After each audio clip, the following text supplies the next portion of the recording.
What's good, sports family? We have a very serious topic we have to talk about today in this regard about former owner of the Indianapolis Colts, Jim Irsay. So there's been a big investigation going on involving the FBI, pretty much about his passing. So let's get into it. So before we get started, some stuff I can't really say because due to the guidelines.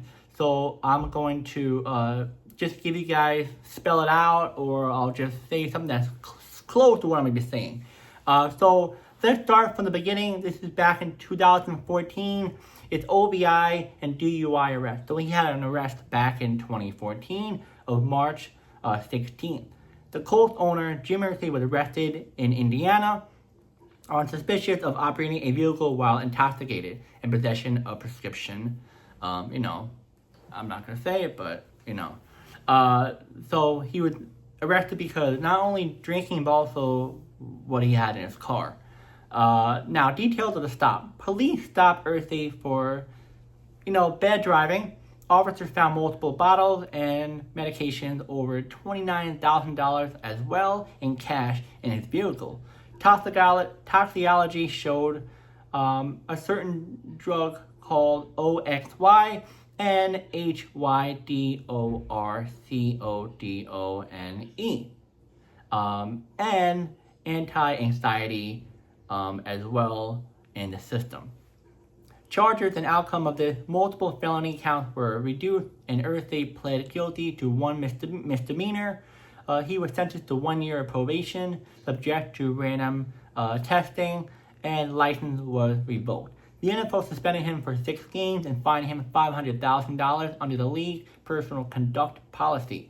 Later on, Irsay public comments in a later interview, including HBO's Real Sport, Irsay claims the arrest was due to police targeting him because, this is what they say, a rich white billionaire.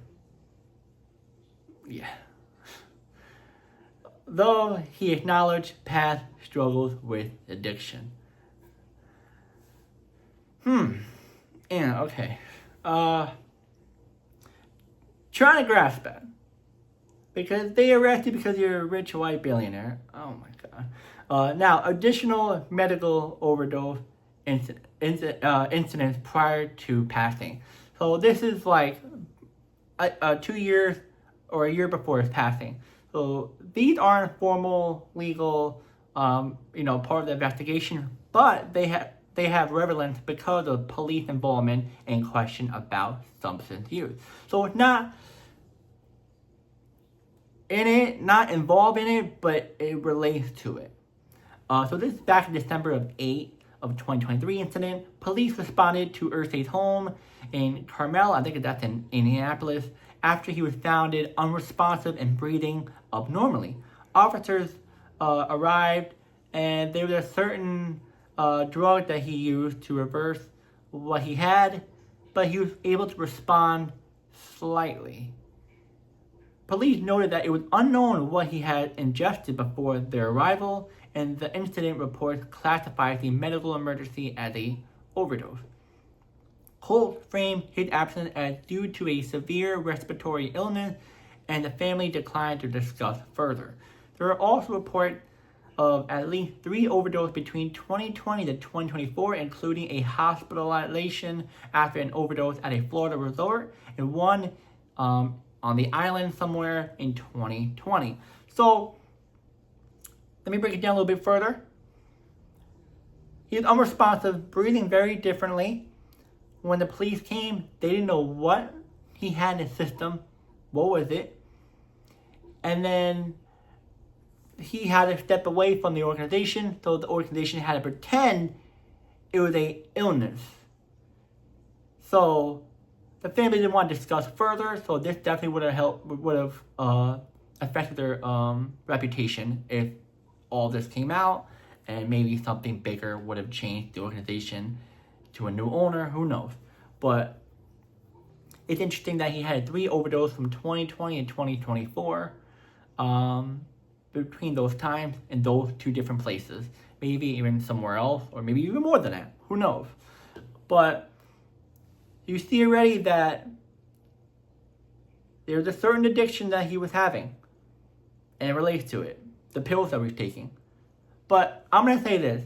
I couldn't find anything between back after the 2014 incident to 2019. I couldn't find nothing. Maybe later on, maybe soon we'll find more information during those, era. But right now, nothing as I'm seeing. Now, let's move on. FBI investigation after his passing.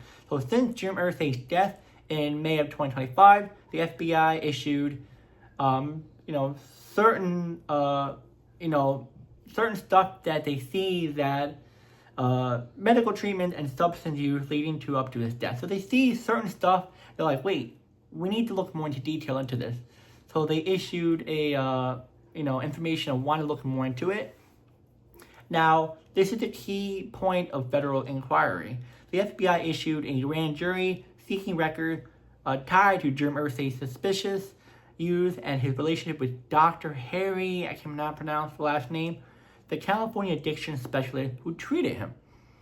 So they all look at the records and see, was the doctor giving him something or what?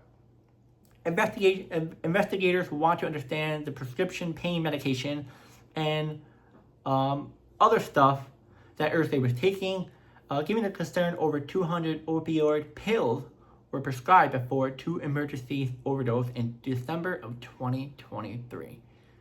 So who has 200 pills of that? Who? So that doesn't make any sense right there. Questions stems from the fact that no autopsy or toxicology testing was conducted after his passing, which was attributed on his death certificate as cardiac arrest. No drug overdose, with pretty much showing that his heart issue contributing to his passing. So it was supposed to be, one thing, ended up being something else. So they switched it. And it sounds like what I'm seeing from a couple of sources that the doctor switched it. Maybe someone else, but right now it sounds like the doctor switched the certification of his death certification. Instead of one thing, it's something else. The FBI is reviewing whether prescription and treatment practice surrounding Irsay's violation of federal laws, especially where drug handling is used and documentation are concerned.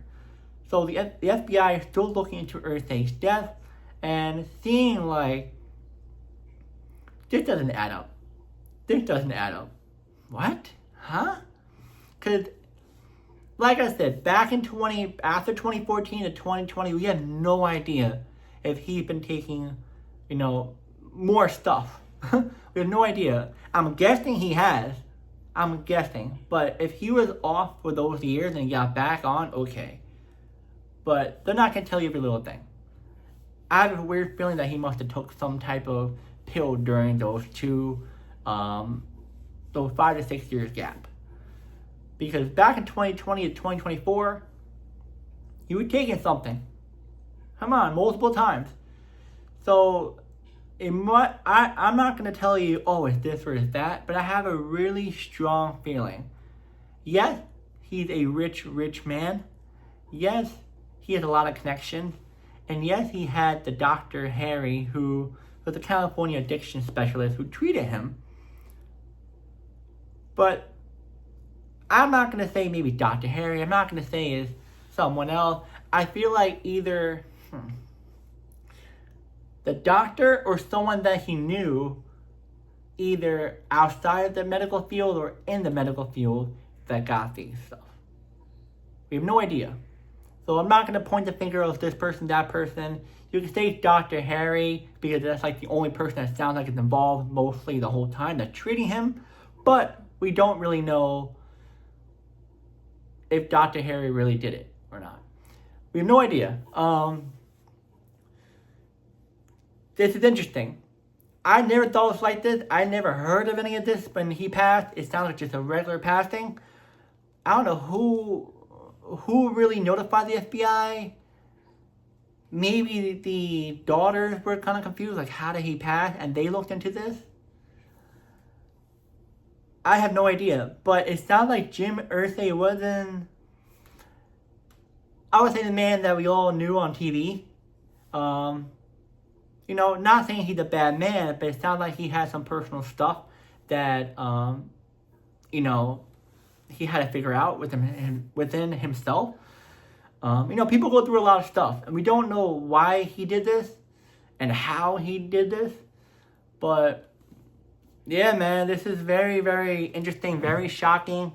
As I found this out today, I really hope that this is a smooth process, but not only the Irsay family, but the Coast organization, and also just the people that are involved.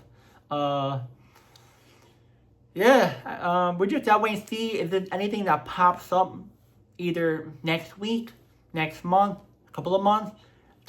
If something that pops up and we see what happened, I'll make a totally 30-minute video about this. I'll make a long video about this, give you guys the update of this. And let me know, guys, who you think was involved in this. I'll see you guys next video.